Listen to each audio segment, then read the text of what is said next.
Vamos a continuar precisamente con el tema de la semana pasada, el cielo y la tierra, parte 2. Y como siempre digo, es un placer hermoso estar de este lado. ¿Sí? Es un placer enorme estar una vez más compartiendo precisamente la palabra de nuestro Señor. Y les doy la más cordial y muy atenta bienvenida a esta su casa para todos los que nos verán a través de las redes sociales, en nuestro canal de YouTube. Muchísimas gracias por seguirnos sintonizando. Les damos la más cordial y muy atenta bienvenida a todos. Y en amor a Cristo, los invitamos precisamente a que se queden hasta el final de esta prédica o de este estudio que tenemos el día de hoy de parte de nuestro Señor. Y quiero comenzar rápidamente para irnos como hilo de media, porque sí es un poquito largo, ¿no? Quiero comenzar de alguna manera con esta pregunta. No quiero que me la contestes, ¿sí? Y quiero preguntarte, ¿entiende el valor y la importancia del por qué somos embajadores de Cristo? ¿Entienden esta parte? De lo importante que es que la palabra de nuestro Señor nos dice que nosotros somos embajadores. Y precisamente quiero comenzar con 2 Corintios 5:20. En Reina Valera dice: así que somos embajadores en nombre de Cristo, como si Dios rogase por medio de nosotros. Os rogamos en nombre de Cristo, reconciliaos con Dios. Al que no conoció pecado, por nosotros lo hizo pecado, para que nosotros fuésemos hechos justicia de Dios en él. Pero la traducción nueva dice: Cristo nos envió para que hablemos de parte suya. Entonces, ¿para qué nos envió el Señor? Para que hablemos. Y Dios mismo les ruega a ustedes que escuchen nuestro mensaje. Por eso de parte de Cristo les pedimos: hagan las paces con Dios. Cristo nunca pecó, pero Dios lo trató como si hubiera pecado, para declararnos inocentes por medio de Cristo. Nosotros trabajamos para Dios. Por eso les rogamos que no menosprecien el amor que Dios les ha demostrado. Dios dice en la Biblia: cuando llegó el momento de mostrarles mi bondad, fui bondadoso con ustedes. Cuando necesitaron salvación, yo les di libertad. Escuchen, ese momento oportuno ha llegado. Hoy es el día en que Dios puede salvarnos. Es decir, somos embajadores de Cristo. Y voy a decir algo que tiene mucho peso. Y es que debemos de representar precisamente a Cristo como embajadores. Eso es lo que hace un embajador. Y no solo aquí, por medio de su palabra, sino todos los días, en cualquier lugar y en cualquier momento. Todos los días, porque somos embajadores del Señor. Hoy, de alguna manera, quiero introducirme en este versículo, por lo importante que es, el que podamos entender que es un cristiano. Un verdadero cristiano es aquel que hace la voluntad de Dios. Cristo hizo la voluntad de Dios en todo momento. Ahora yo te quiero preguntar a ti: ¿tú haces la voluntad de Dios en todo momento? Qué difícil, ¿verdad? Qué difícil es hacer la voluntad de Dios en todo momento. Hace rato hablábamos acerca precisamente de lo que pasa con las personas que no son empáticas, de cómo de alguna manera es muy fácil juzgar, es muy fácil hacerlo, ¿sí? Y la pregunta es: ¿por qué? Hoy el mundo nos ha enseñado precisamente parte de la empatía y nos han hecho creer que tenemos que ser empáticos. Sin embargo, no nos han dicho cómo. La misma palabra nos dice que tenemos que tener una comunión para tener como resultado una empatía. Si bien es cierto que hoy estamos escuchando aquí la palabra de nuestro Señor, el cual es mi deber compartírtela como embajador en Cristo, también es mi deber hablarte con la verdad, y la verdad es Cristo. Entonces lo que vamos a hablar y a decir hoy es parte de la verdad que el Señor puso en mi vida y en mi corazón, para que hoy conozcamos la verdad. La semana pasada hablábamos de un tema muy interesante, el cual Dios puso en mi corazón para compartirla y hablarla con ustedes. Pero también la puso para mí, para recordarme lo importante que es estar y mantenerme en su presencia, conectado a Él, solo con Él. Y esto de alguna manera te lo comparto porque muchas de las veces los de afuera son los que más nos juzgan, son los que más nos critican. Mira, y eso que es cristiano, mira, y eso que habla, mira, y eso que... Y todo el tiempo somos señalados. Porque tristemente denotan esa parte precisamente que también como humanos cometemos, que son los errores. La semana pasada hablábamos de la formación precisamente del cuerpo. Y hablábamos del cuerpo, del alma y del espíritu. Y yo te decía que al cuerpo lo alimentábamos todos los días. Y todos los días lo cambiábamos, todos los días lo bañábamos. Inclusive, en algunas ocasiones, hasta lo sanábamos. Y yo te preguntaba, ¿pero qué hay del alma? ¿Qué hay del espíritu? Si bien es cierto, veíamos que en el alma se encuentran las emociones, tanto buenas y malas. Se encuentra la mente y también las decisiones. Y te decía que era importante que aprendiéramos a controlar nuestras emociones y no que las emociones nos gobernaran a nosotros. Porque ¿quién no ha perdido el control de sus emociones en algún momento dado? ¿Y quién no ha reaccionado acorde a esas malas emociones, las cuales han terminado en decisiones y decisiones malas? ¿Sí? Y muchas de las veces terminan precisamente malas decisiones cuando te dejas controlar por tus emociones, cuando permites que tus decisiones te controlen a ti y no tú controlas tus emociones. Pero regresando precisamente al tema del alma, yo quiero preguntarte, sin que me contestes, ¿qué tan importante es tu alma o nuestra alma, incluyéndome, para Dios? ¿Qué tan importante crees tú que sea? Y quiero de alguna manera citarte la otra cita. Hoy me voy a ir literal así. Hoy vamos a permitir que sea el Señor precisamente que nos explique, que nos hable de manera rápida por cuestiones de tiempo. Primera de Tesalonicenses 5:23 dice que el Dios de paz los mantenga completamente dedicados a su servicio, que los conserve sin pecado hasta que vuelva nuestro Señor Jesucristo, para que el espíritu, ni el alma, ni el cuerpo de ustedes sean hallados culpables delante de Dios. Y si en 1 Tesalonicenses dice que el Dios de paz los mantenga completamente dedicados a sus servicios, ¿por qué no tenemos completamente paz? Si se supone que tenemos un Dios de paz, ¿por qué no todo el tiempo tenemos paz? ¿Por qué pasamos momentos de angustia, de tristeza? Si eso no ofrece Dios. Dios nos ofrece paz, tranquilidad, amor, bondad, mansedumbre, misericordia. ¿Y entonces qué pasa? ¿Por qué no tenemos paz? Pero hay algo que estamos dejando de lado. Y es lo consiguiente al mismo versículo que acabamos de leer en Tesalonicenses 5:23, que dice completamente dedicados. Y esto lo hemos visto en otros temas. Esto lo hemos compartido en otras ocasiones. Dios no quiere nada a medias. Dios quiere todo o nada. Y no las cosas a medias. ¿Sí? Habla precisamente de algo completo. No en partes. Completo en cuerpo, alma y espíritu.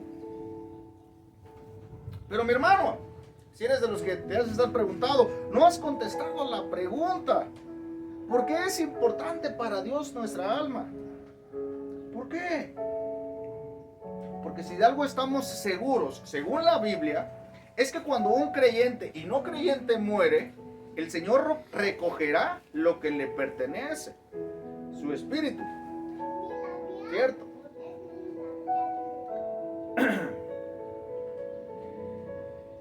En el contexto bíblico se describe de alguna manera que todos tenemos un soplo de vida.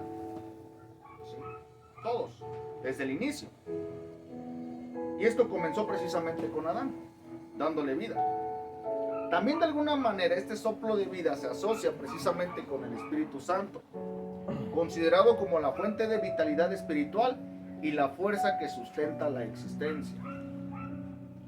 En la Biblia, de alguna manera, según lo que pude investigar, el concepto de aliento de vida se encuentra en el relato de la creación. Esto es en Génesis 2:7, donde se describe cómo Dios formó al hombre del polvo de la tierra y luego sopló en su nariz aliento de vida, convirtiéndolo en un ser viviente. Este aliento de vida es lo que distingue al ser humano de otras criaturas, dándole una conexión espiritual precisamente con Dios, que era lo que hablábamos hace rato. ¿Sí?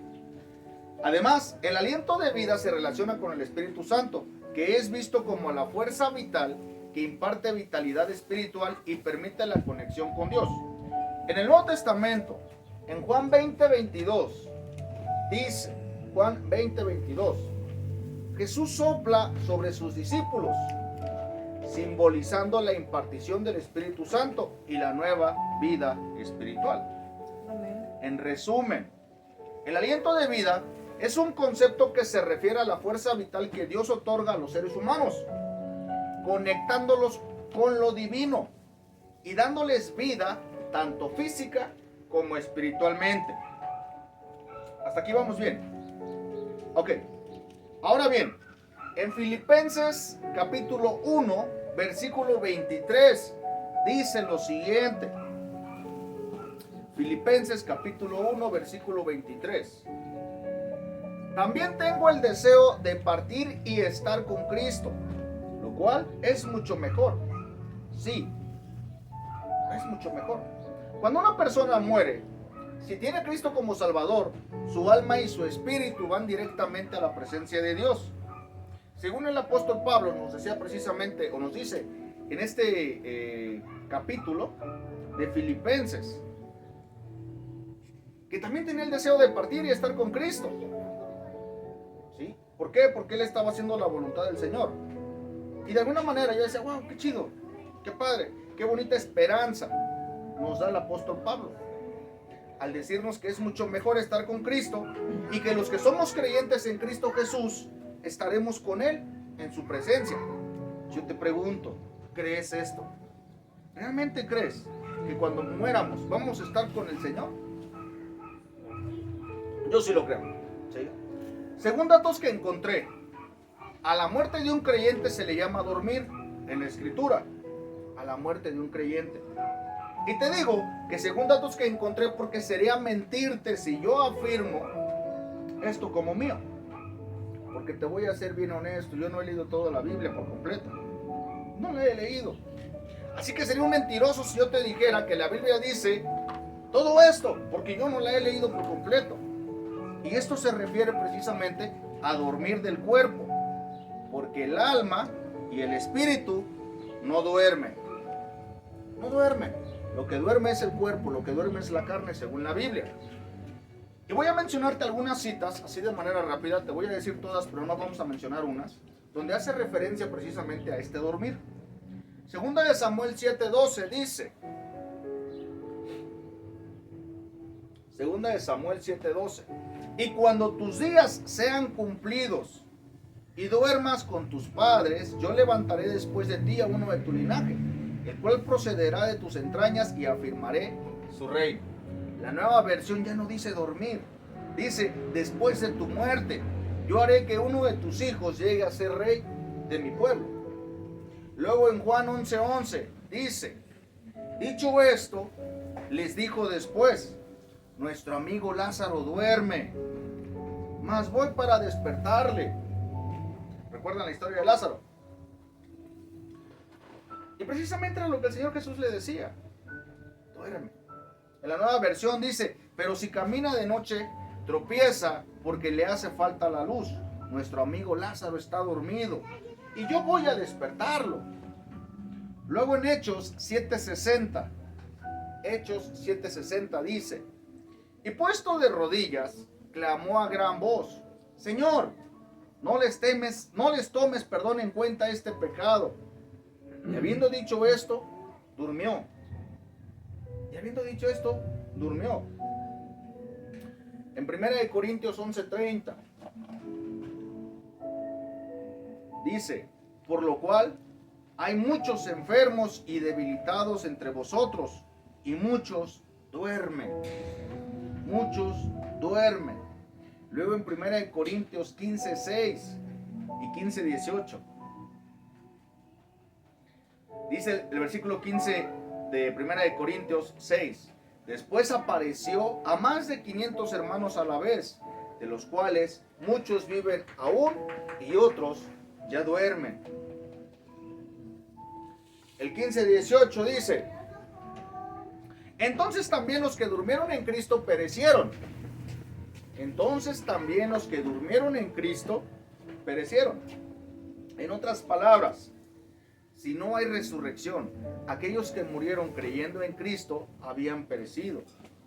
Es decir, habrían perdido su esperanza de vida eterna. Eso es lo que a muchos nos mantiene precisamente en este camino, teniendo una convicción diferente a los demás. La frase durmieron en Cristo se refiere precisamente a los cristianos que han muerto. El versículo implica que la resurrección de Cristo es fundamental para la fe cristiana, ya que si Cristo no hubiera resucitado, la muerte sería el fin definitivo, incluso para aquellos que murieron creyendo en Él. Gracias a Dios que sí resucitó. Y eso es precisamente una esperanza que nosotros tenemos. El versículo que acabamos de leer, 1 Corintios 15:18, es parte de un argumento más amplio en que el apóstol Pablo está defendiendo la doctrina de la resurrección de los muertos. Es un tema central que todos conocemos. Si no hubiera resurrección, nuestra fe carecería de sentido y la predicación entonces sería vana. Si no hablamos precisamente de lo que es en verdad, no tendría caso estar aquí. Tenemos que hablar la verdad completa, no a medias.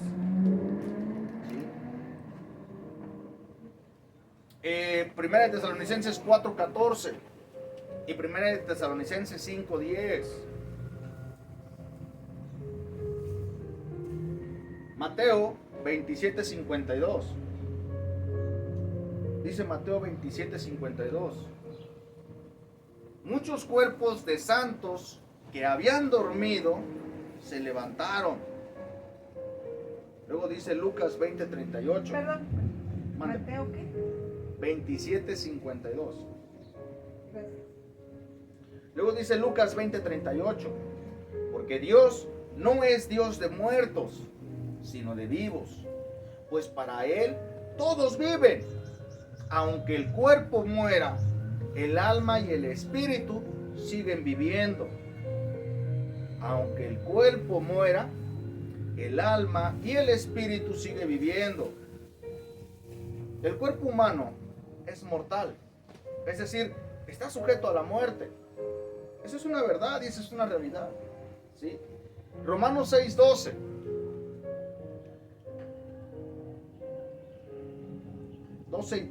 Romanos 6, 12 y 13.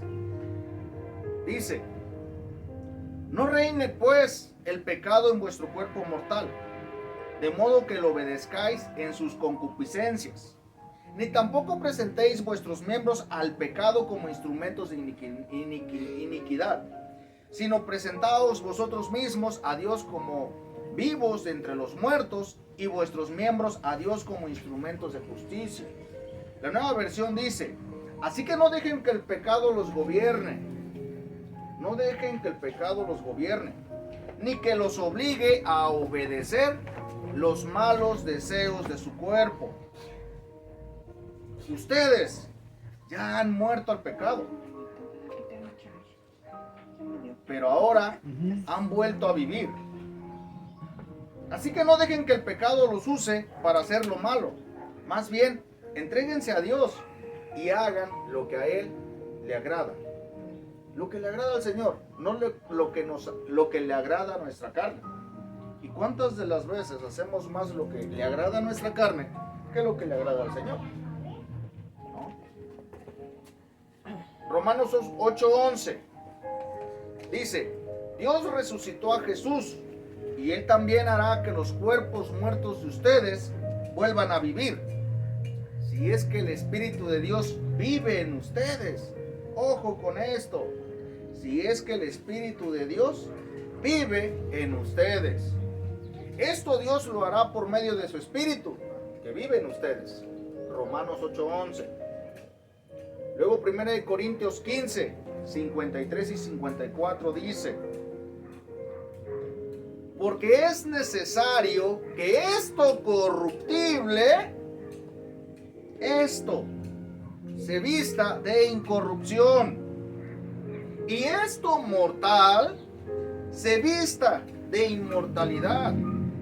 Y cuando esto corruptible se haya vestido de incorrupción y esto mortal se haya vestido de inmortalidad, entonces se cumplirá la palabra que está escrita: sorbida es la muerte en victoria. Sorbida es la muerte en victoria. La nueva versión precisamente de 1 Corintios 15, 53, 54 dice: Dios cambiará estos cuerpos nuestros que mueren y se destruyen por cuerpos que vivirán para siempre y que nunca serán destruidos. Cuando esto suceda, se cumplirá lo que dice la Biblia: la muerte ha sido destruida. Cuando esto suceda. 2 Corintios 4:11. Porque nosotros que vivimos siempre estamos entregados a muerte por causa de Jesús, para que también la vida de Jesús se manifieste en nuestra carne mortal. Pero hay algo que me llamaba la atención, porque hace referencia única y exclusivamente al cuerpo. Pero el alma y el espíritu son inmortales y no están sujetos a la muerte. Ojo con esto. Cuando Dios creó al hombre, este se convirtió en un alma viviente, no en un alma moribunda, o no en un alma que decíamos en otras ocasiones, que andamos como los zombies, vivos por fuera pero muertos por dentro. Y esto hay mucho allá afuera. Hay muchas personas que aparentemente se ven bien, que aparentemente están sanas por fuera, pero por dentro les carcome el alma. Pero por dentro están destruidos o destruidas por completo. ¿Sí? Génesis 2:7 dice: en la Biblia nunca se usa el término mortal en relación con el alma. La Escritura dice: está establecido a los hombres que mueran una vez y después el juicio. Hebreos 9:27 dice: todos nosotros moriremos una sola vez y después vendrá el juicio. Moriremos una vez y después vendrá el juicio. Esto muestra claramente que hay algo aún más allá cuando una persona muere. Para aquellos que mueren en sus pecados, esto resultará en un juicio. Pero no puede haber un juicio de algo que ha dejado de existir. Es decir, tiene que haber vida para que haya un juicio. Ahora, quiero que entendamos esto.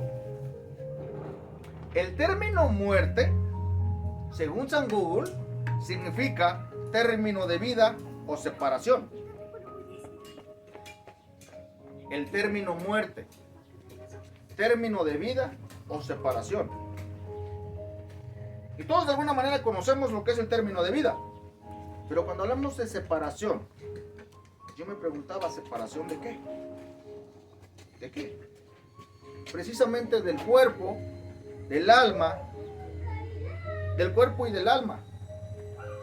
Es de lo que habla la separación. Y no del espíritu. ¿Por qué no del espíritu? Porque ese rápido regresa precisamente a quien le pertenece. ¿Y a quién le pertenece? A Dios. Porque es de Dios. ¿Sí?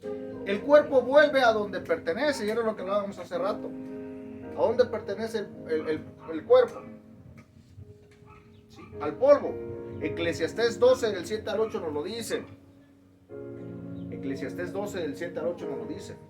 Y el polvo vuelve a la tierra como era, y el espíritu vuelve a Dios que lo dio. El cuerpo queda en un estado de reposo y vuelve a la tierra. Y entonces, hasta que la voz de Cristo, Jesús, va a hablar con voz de arcángel y con voz de trompeta, y dice precisamente que los muertos en Cristo son los que van a resucitar. Entonces, el cuerpo se va a volver a levantar. Y eso es lo que sucederá en aquel día. El espíritu vuelve a Dios que lo dio. Incluso cuando Jesús iba a morir, ¿qué dijo? ¿Qué le dijo al Padre? En Lucas 23:46. En tus manos encomiendo mi espíritu. Entonces Jesús, clamando a gran voz, dijo: Padre, en tus manos encomiendo mi espíritu. Y habiendo dicho esto, expiró. Esta frase de alguna manera tiene un profundo significado espiritual, especialmente en el contexto cristiano. Jesús, al decir estas palabras, no solo entrega su espíritu a Dios, sino que también nos enseña una lección de fe, confianza y entrega en momentos difíciles. Aquí el punto es que Jesús nos muestra de quién es el espíritu, del Padre, de Dios, que fue a quien se lo entregó. ¿Sí? Jesús mismo entregó su espíritu al Señor, porque a él le pertenecía. En resumidas palabras, hoy estamos vivos, porque dentro de nosotros mora el Espíritu de Dios. Y gracias a eso podemos tener una comunión con el Señor, podemos conectarnos con Él. Y el Espíritu está vivo gracias a nuestra fe. Dice Santiago 2:26. Porque como el cuerpo sin espíritu está muerto, así también la fe sin obras está muerta. Así también la fe sin obras está muerta. Pero nuestra esencia, ¿creías que me había olvidado del alma? No. De hecho, la semana pasada te dije que faltaba una parte que me interesaba mucho, pero también era necesario que profundizáramos un poco más. Yo sé que ustedes ya lo tienen bien claro, yo no lo tenía claro. Y por gracia del Señor, digo, de verdad, me quedó muy claro después de todo esto.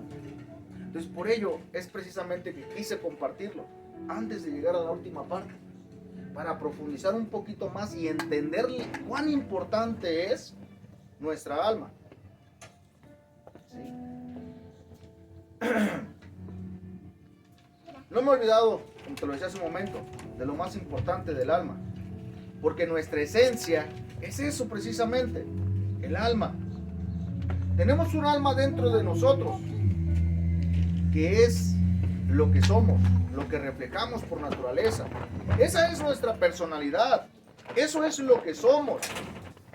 Muchos o muchas de las veces vemos un cuerpo delante de nosotros y rápidamente lo identificamos y rápidamente decimos: él es así. Ay, ni le hagas caso, él así es, ¿no? Es un ogro. Ni le hagas caso con lo que te va a decir, porque él así es. A mí me caracterizan como loco, que porque de todo me río. Pues sí, la verdad. Dice la palabra, y nos llamarán locos, ¿no? Bueno, en fin, esa es precisamente nuestra personalidad. Eso es lo que somos. ¿Sí? ¿Y qué es lo que somos? Almas vivientes. Y eso es lo que nos diferencia de los demás. Tu alma, el alma viviente que tienes, eso es lo que te diferencia de los demás.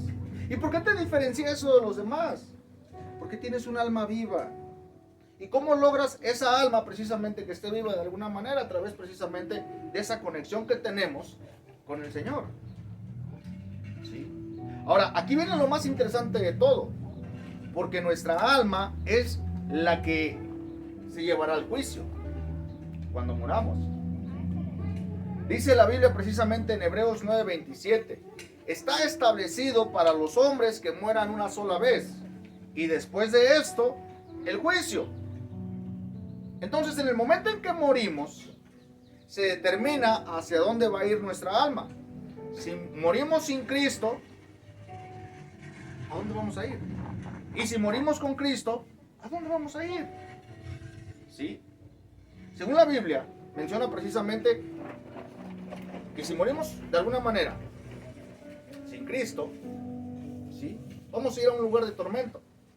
Y la Biblia lo menciona como Hades. Y lo entendemos como infierno. Y ahí donde se encuentran todas esas almas temporalmente, no es el lugar eterno. No es. ¿Sí? Porque después de eso viene el juicio. Y de ahí todas esas almas que están en tormento, todas esas almas van a salir y se van a presentar delante del gran trono blanco, donde nuestro Señor Jesucristo los va a juzgar. El Hades va a entregar a sus muertos, dice Apocalipsis 20, del 11 al 12. Y vi un gran trono blanco, y al que estaba sentado en él, de delante del cual huyeron la tierra y el cielo, y ningún lugar se encontró para ellos. 12. Y vi a los muertos, grandes y pequeños, de pie ante Dios. Y los libros fueron abiertos, y otro libro fue abierto, el cual es el libro de la vida. Y fueron juzgados los muertos por las cosas que estaban escritas en los libros, según sus obras. Según sus obras.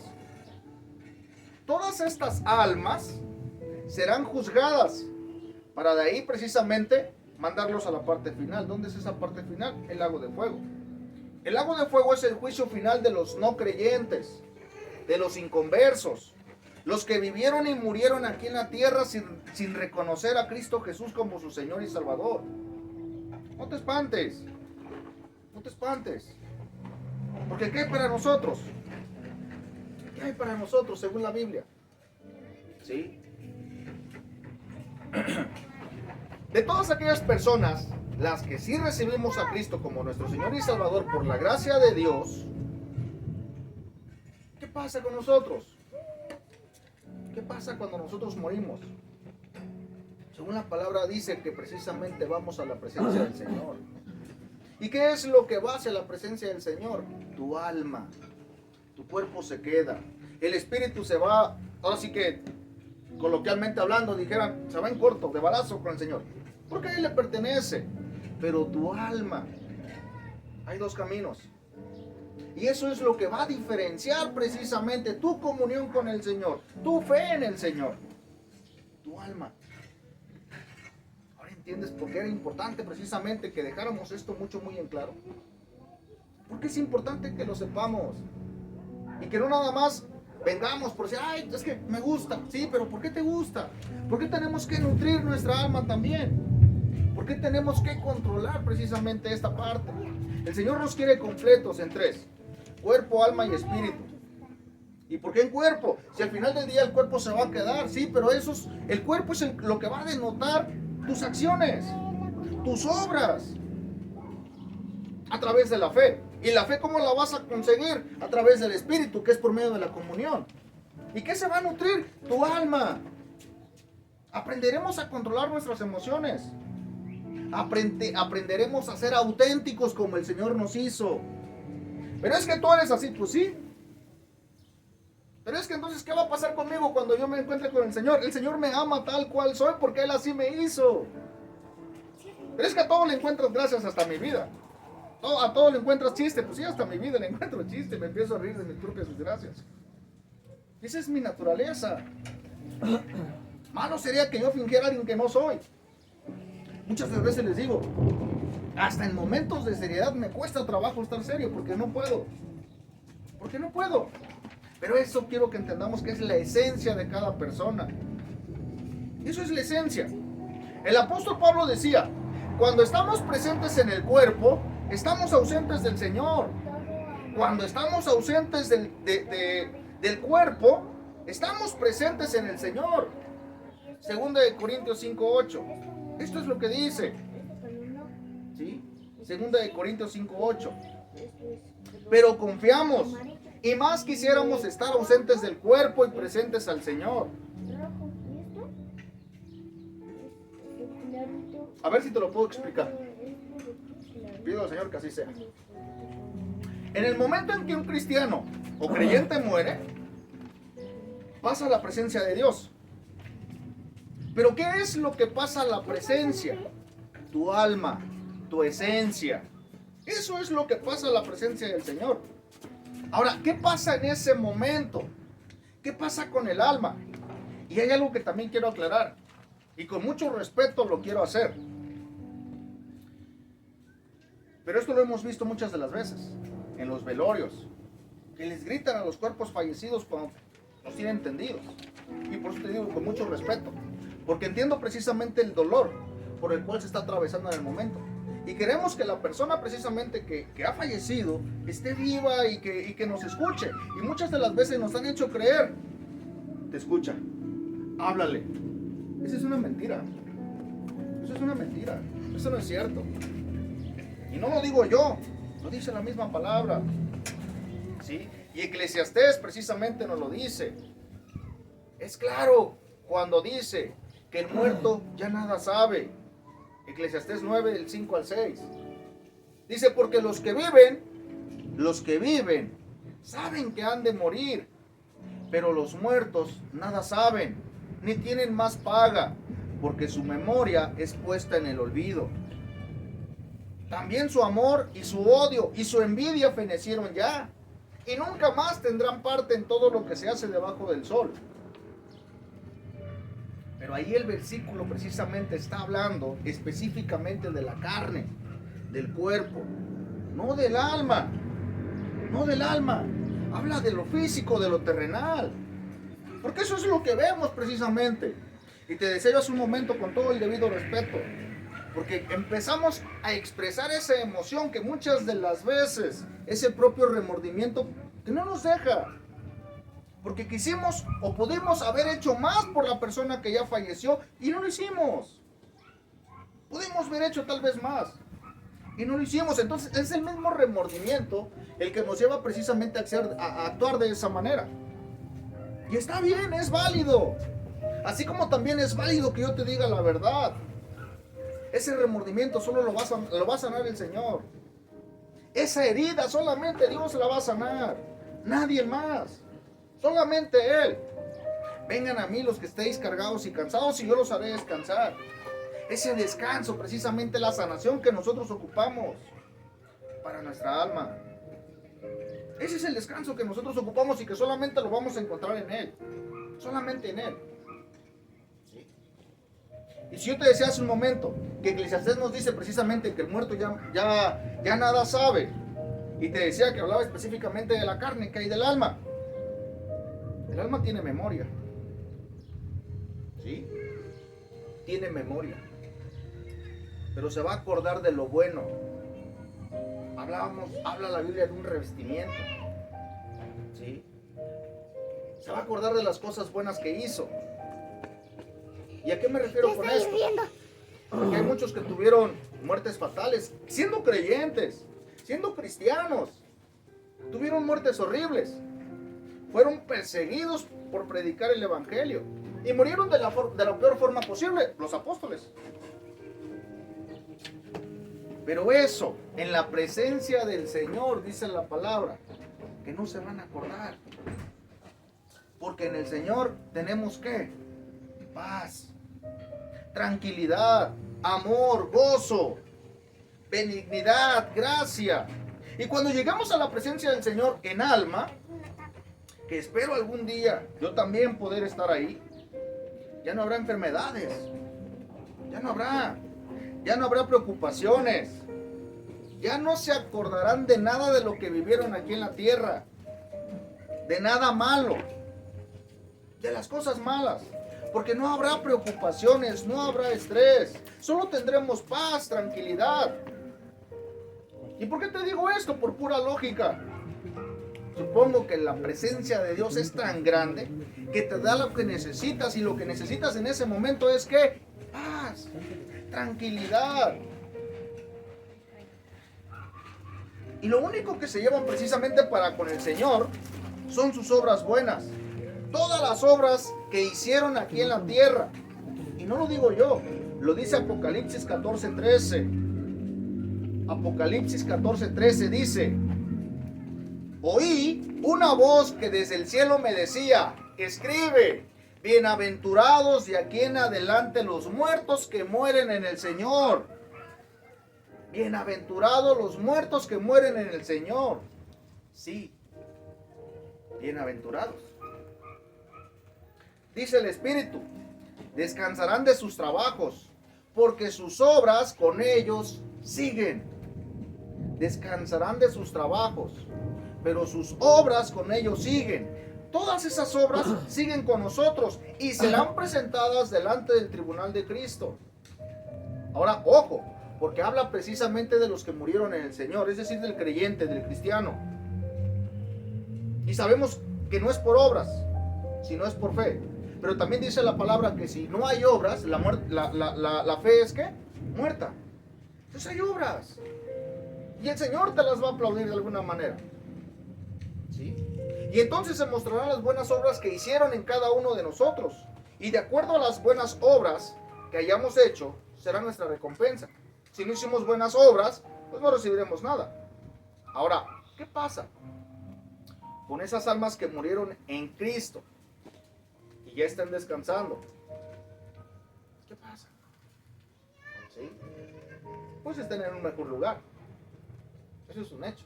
Están en la presencia del Señor, que son nuestras almas. Eso que dicen, de alguna manera, y que hemos escuchado muchas de las veces también nosotros: yo tengo un ángel que desde el cielo me cuida. Yo tengo un ángel que desde el cielo me cuida. Eso es una mentira. Eso no es cierto. Ese ángel muchas de las veces ni siquiera te quiso en vida y crees que te va a estar cuidando allá. Ese ángel ni siquiera se preocupó de alguna manera cuando estaba aquí. ¿Crees que se va a preocupar allá? Donde no hay preocupación, donde hay paz, donde hay tranquilidad. ¿Sí?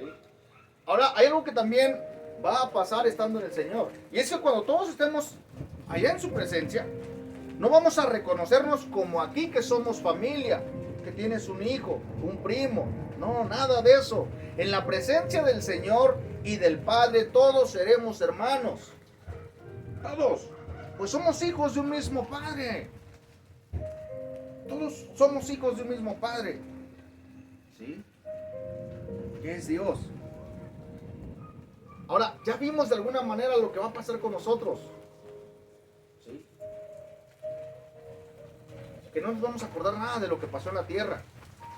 Que no nos vamos a acordar de nada de lo que pasó precisamente de las cosas malas.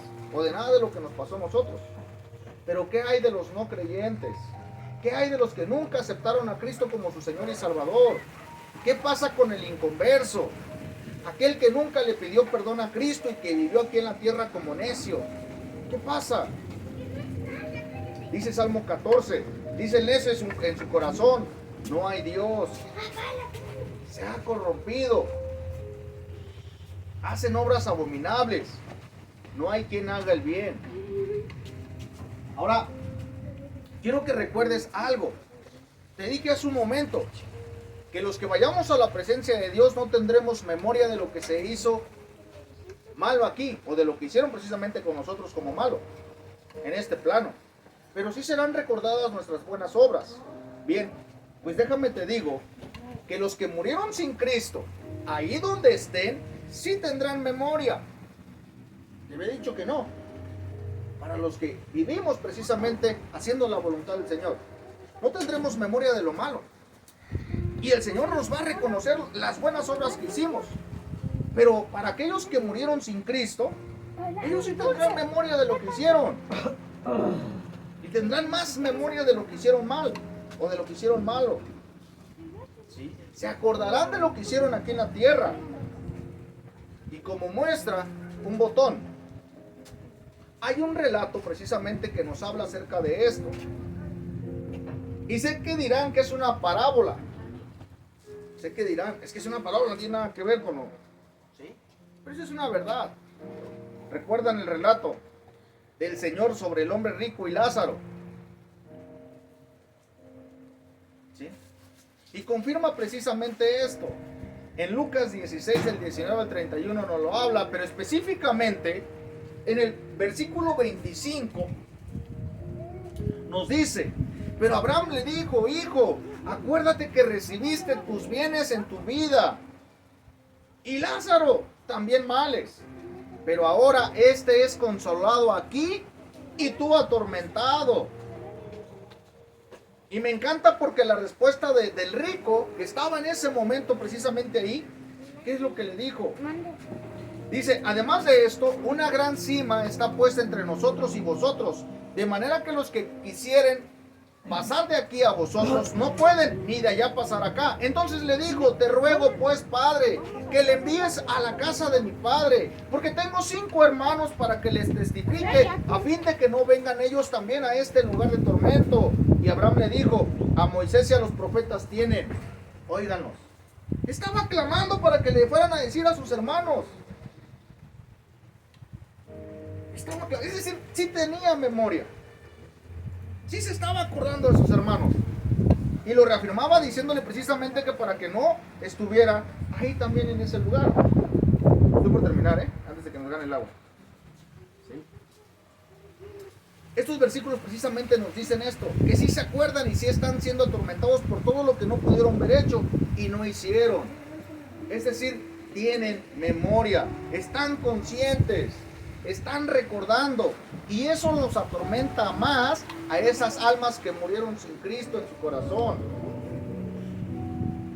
Eso los atormenta más. Ahora entiendes la importancia que Dios le da al alma, a tu alma, a nuestra alma. Ahora entiendes por qué es importante tu alma, pero sobre todo alinearla a la voluntad de Dios. ¿Y cómo la vamos a alinear? Manteniéndonos en comunión con el Señor, buscándolo todos los días, y no solo cuando vienes a la iglesia, porque solo te engañas tú solo, tú sola, haciéndote creer que solamente aquí en mi patio está Dios. Y cuando crees esto, en automático le quitas ese poder, esa autoridad con tu incredulidad, esa omnipotencia, es omnipotente y omnisciente y omnipresente. ¿Sí? En automático con esa incredulidad se lo quitamos, porque creemos precisamente que solamente Él está en un lugar. ¿Qué es lo que nos han hecho creer? Quiero que entendamos esto. Nuestra alma es tan importante precisamente como nuestro cuerpo y nuestro espíritu. Pero, ¿qué hay con las huestes y potestades? ¿Qué hay con las huestes y potestades? Ese va a ser otro estudio. Vamos a seguir dando, porque también tenemos que profundizar. También tenemos que profundizar esta otra parte, ¿sí? Y pues vamos a continuar, pero desde allá adentro, porque ya el agua nos va a alcanzar y ya se me está mojando la lap. Entonces, para todos aquellos, que nos están viendo, les pedimos una disculpa. Estas cosas pasan, estamos en vivo. Y aquí se nos está cayendo el cielo a pedazos. Para la gloria de Dios, los seguimos invitando a que vean no solamente esta prédica, sino todas las que tenemos, y de alguna manera sigan precisamente en comunión con el Señor, ¿vale? Así es de que Dios les bendiga.